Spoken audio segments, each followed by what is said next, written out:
It's Gammy. I wanted to talk to you about my clock today. I have a grandfather clock. I wanted one for years. It was my only bucket list. We moved from Minnesota down to North Iowa, and we were in a little town of 1,500. And I met a little old German clockmaker. And we approached him and asked, could he make us a grandfather clock? And he said, oh, sure, I do that.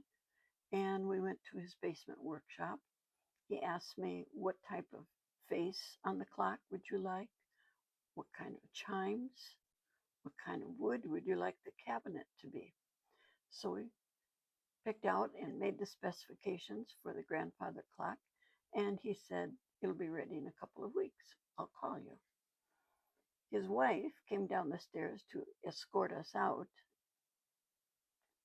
German Hausfrau, and stood there with her arms crossed and a sour look on her face. And I said, oh, we're ready to go. And she said, I'm not happy about this. And I said, about what?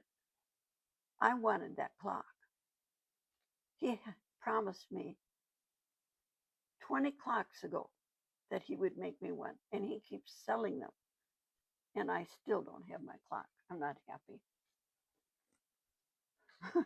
So we went home. We came back in a couple of weeks when he called, and we got our little old clock.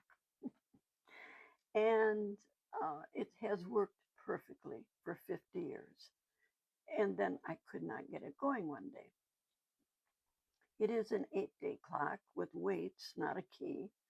And I had always been able to get it going again, but this time it stopped and would not move. And so I called a clockmaker that would repair clocks here in the town. And he came out and to look at the works, you have to take the top off. And it was pretty high. So he had a little ladder, and he stood on the ladder and looked in and examined the works of the clock. And he said, oh, this is not salvageable. He said, it's made of brass entirely, and it's just crumbling. It's so worn and old.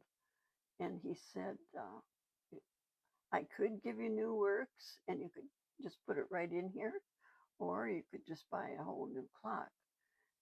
He said, how old is it? I told him how old it was. 50 years. That's pretty old. And you've kept it oiled? Oh, yeah, faithfully. I take care of it like a child. And he said, well, I could put new works in here for you. You paid only 200 or so. I'm afraid new works would be between $2,000 and $3,000.